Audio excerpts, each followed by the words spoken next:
সাধারণ কয়েকটা tips follow করে চাইলে কিন্তু আপনারা দোকানের মতোই টক ঝাল মিষ্টি কুলের আচারটা আপনারা বাড়িতেই তৈরি করে নিতে পারবেন। নমস্কার বন্ধুরা, তিয়াশাস রেসিপিতে সকলকে স্বাগত জানাই। আজ আমি একদম দোকানের মতো টক ঝাল মিষ্টি কুলের আচারের রেসিপি আপনাদের সঙ্গে শেয়ার করতে এসেছি। আর খুবই সহজভাবে রেসিপিটা তৈরি করে দেখাবো। তাহলে চলুন বন্ধুরা, রেসিপিটা দেখে নেওয়া যাক।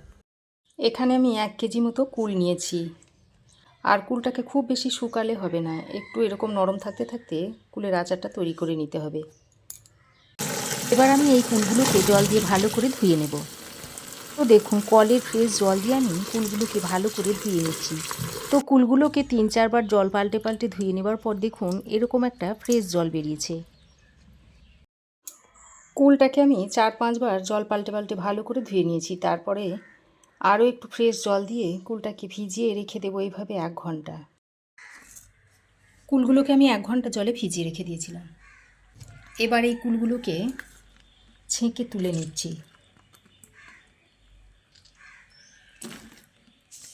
তুলে আমি একটা প্লাস্টিকের ঝুড়িতে নিয়ে নিচ্ছি। এতে করে জলটা ঝরে যাবে ভালোভাবে। আর কুলগুলো দেখুন জলে ভেজানোর পর কতটা ফুলে গেছে। এবার আমি এই কুলের আচারে দেওয়ার জন্য বেশ খানিকটা তেঁতুল জলে ভিজিয়ে রেখে দিচ্ছি। তারপর এই তেঁতুলের পাল্পটাকে নিয়ে নেব।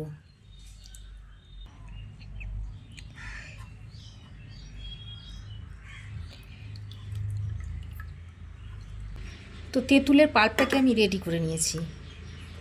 এবার এই তেঁতুল জলটাকে এক সাইডে সরিয়ে রেখে দিচ্ছি। এখন আমি এই কুলের আচারে দেওয়ার জন্য একটা ভাজা মশলা তৈরি করে নেব। তার জন্য একটা প্লেটে নিয়েছি শুকনো লঙ্কা, তেজপাতা, 1 চামচ গোটা ধনে, 1 চামচ নিয়েছি গোটা জিরে, 1/2 চামচ নিয়েছি গোলমরিচ, আর 1/2 চামচ নিয়েছি মৌরি, আর 1/2 চামচ নিয়েছি কালো জিরে।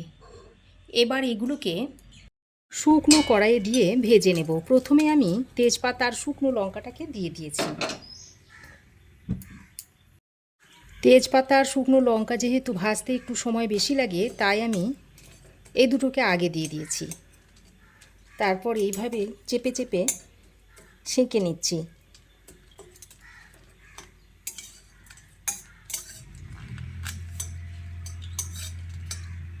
এইভাবে যদি সেঁকে নেওয়া হয় তাহলে তেজপাতাটা শুকনো লঙ্কাটা মচমচে হয়ে যাবে আর গুঁড়োতে সুবিধা হবে। এইভাবে এপিট ওপিট করে সেঁকে নিতে হবে। তো বেশ খানিক্ষণ তেজপাতা শুকনো লঙ্কাটাকে ভালো করে সেঁকে নিয়ে এবার আমি বাকি মশলাগুলো দিয়ে দিচ্ছি। তারপর গ্যাসের ফ্লেমটাকে লোতে করে মশলাগুলোকে ভেজে নিচ্ছি, এই গোটা মশলাগুলোকে। তারপর গ্যাসের ফ্লেমটাকে লোতে করে এই গোটা মশলাগুলোকে ভেজে নিচ্ছি। তবে মশলাটা যেন পুড়ে না যায় সেদিকে খেয়াল রাখতে হবে।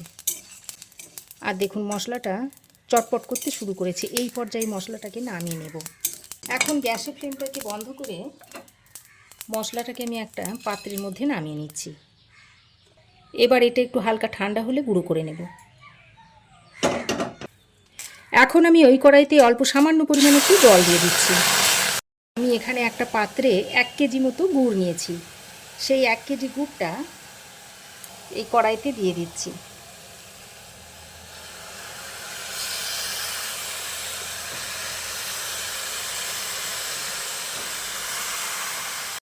গুড়টা দেওয়ার আগে যদি প্রথমে একটু কড়াইয়ে জল দিয়ে দেওয়া হয় তাহলে গুড়টা কড়াইয়ে লেগেও যেমন যাবে না, তেমনি গুড়টা খুব তাড়াতাড়ি ফুটে উঠবে।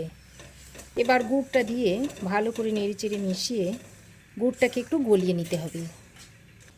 এই আখের গুড়ের মধ্যে অনেক সময় আখের ছিবড়ে বা কালো পিঁপড়ে থাকে, যাতে এগুলো দেখতে পাওয়া যায়, সেই জন্য গুড়টাকে এইভাবে গলিয়ে নিয়ে ছেঁকে তারপর আমি কুলের আচারে ব্যবহার করব। বন্ধুরা দেখতেই পাচ্ছেন গুড় ভালোভাবে গলে গেছে। এখন আমি এই গুড়টাকে নামিয়ে নেব।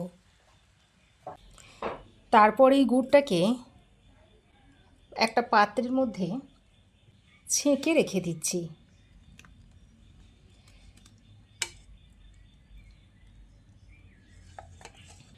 তো বন্ধুরা দেখতেই পাচ্ছেন গুড়ের মধ্যে কতটা নোংরা ছিল।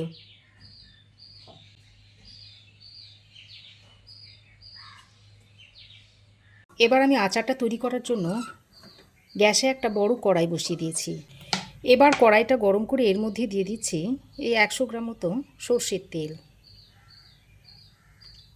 তেলটা ভালো করে গরম করে নিয়ে এবার এর মধ্যে ফোড়নে দিয়ে দিচ্ছি 2টো ফাটিয়ে নেওয়া শুকনো লঙ্কা, একটা তেজপাতা, আর দিয়ে দিচ্ছি 1 চামচ মতো 5 ফোড়ন।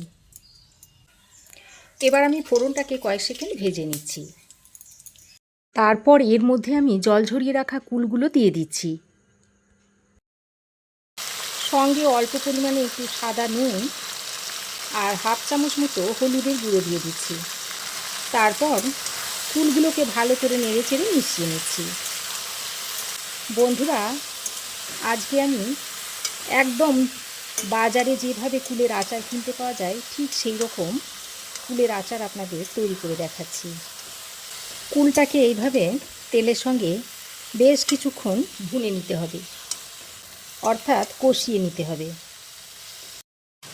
কুলটাকে বেশ কিছুক্ষণ ফোড়নের সঙ্গে কষিয়ে নেওয়ার পর দেখুন কুল থেকে বেশ খানিকটা পরিমাণে জল ছাড়তে শুরু করেছে। এবার আমি যে তেঁতুলের পাল্পটা বার করে রেখে দিয়েছিলাম সেটা এখানে দিয়ে দিচ্ছি। তারপর ভালো করে মিশিয়ে নিচ্ছি। এবার আমি এর মধ্যে বেশ খানিকটা পরিমাণ বিট নুন দিয়ে দিচ্ছি। এখানে সাদা নুনের চেয়ে বিট নুনটা একটু বেশি দিতে হবে। বিট নুনটা দিয়ে আবারও কুলের সঙ্গে ভালো করে মিশিয়ে নিচ্ছি।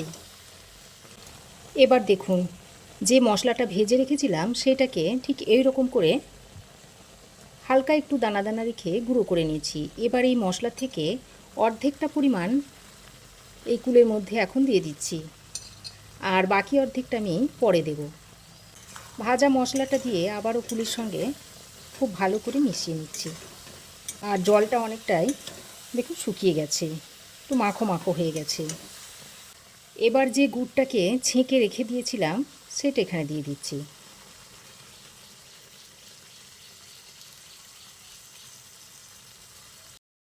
গুড়টা দিয়ে কুলের সঙ্গে খুব ভালো করে মিশিয়ে নিচ্ছি। আর এই গুড়ের সঙ্গে কুলটাকে প্রায় 1 ঘন্টা মতো এইভাবে ফুটিয়ে নিতে হবে। তারপরে কুলের আচারটা তৈরি হয়ে যাবে। দেখুন কালারটা একেবারে দোকানের কেনা আচারের মতো দেখতে লাগছে না? আরও খানিকক্ষণ রসটাকে এইভাবে ফুটিয়ে নেব। তো এর থেকে বেশি আমি আর ফোটাবো না। দেখুন কুলের আচারের কালারটা একেবারে দোকানের কেনা আচারের মতো দেখতে লাগছে। দেখুন দোকানের আচার যেমন একটু কালো কালো টাইপের হয় ঠিক সেই রকম হচ্ছে। সব শেষে আমি বাকি যে ভাজা মশলাটা ছিল সেটাও এখানে দিয়ে দিচ্ছি, দিয়ে আবারও ভালো করে মিশিয়ে নিচ্ছি। খুব ভালো করে মশলাটা দিয়ে মিশিয়ে নিয়েছি আর আচারটা এখন তৈরি হয়ে গেছে। এবার আমি গ্যাসের ফ্লেমটা বন্ধ করে দেব, তারপর আচারটাকে নামিয়ে ঠান্ডা করে নেব।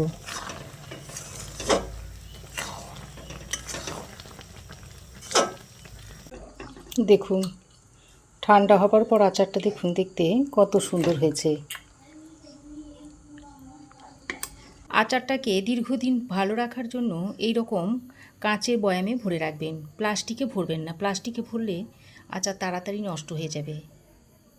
আর মাঝে মধ্যে বয়াম সমেত আচারটাকে রোদে দিয়ে দেবেন, তাহলে দেখবেন আচারটা অনেক দিন পর্যন্ত ভালো থাকবে। তো বন্ধুরা, আমার এই আজকের মিষ্টি কুলের আচারের রেসিপি আপনাদের কেমন লাগলো অবশ্যই একটা কমেন্ট করে জানাবেন। ভালো লাগলে একটা লাইক ও শেয়ার করবেন। পাশে থাকা বেল আইকনটাও অবশ্যই প্রেস করে দেবেন। আর আমার চ্যানেলে যদি নতুন হয়ে থাকেন তো প্লিজ চ্যানেলটাকে সাবস্ক্রাইব করার অনুরোধ রইল। আজ এ পর্যন্তই। আবার দেখা হবে নতুন কোনো রেসিপি নিয়ে নেক্সট এপিসোডে। সে পর্যন্ত ভালো থাকবেন, সুস্থ থাকবেন। ধন্যবাদ।